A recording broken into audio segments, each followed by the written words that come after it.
The FDA is ramping up supplies of baby formula, trying to lessen the effects of what's turning into a months-long shortage.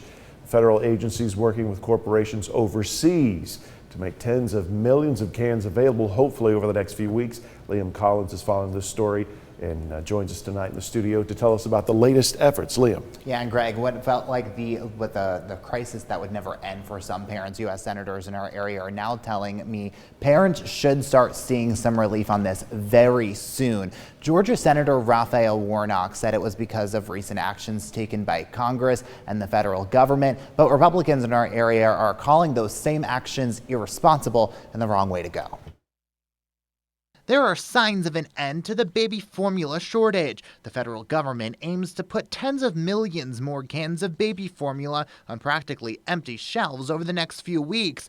U.S. senators from Tennessee and Georgia say it could lead to relief for struggling parents as soon as the next 2 weeks. If you're feeding a child tonight, I recognize the ways in which that's not soon enough. Senator Raphael Warnock from Georgia was a supporter of the Access to Baby Formula Act. That law loosened restrictions on the WIC program, which is specifically designed to help parents feed their children. What could be more basic for government than making sure that our children have the nourishment that they need and that it's safe? This is not the position we should be in as a nation. Earlier this week, Senators Bill Hagerty and Marsha Blackburn from Tennessee wrote this letter to President Biden. The letter asked why he hadn't done more to prevent the shortage, which has largely been blamed on the FDA's shutdown of Abbott's baby formula operations. The company produced about 40% of the country's baby formula supply, but it was investigated when 2 babies died while on the formula.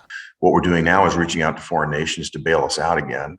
This is the same predicament we find ourselves in with our energy policy. The FDA is bringing in tens of millions of cans from companies overseas to fill shelves, a result of President Biden's invocation of the Defense Production Act earlier this week. On top of that, the House of Representatives sent a bill to the Senate for $28 million to help with the shortage. To that, Hagerty says the answer should be less regulations, not more money. It's so hard to comply with government contracting that what you have now is very few companies that even bother to produce the formula. We need solutions, both short-term and long-term.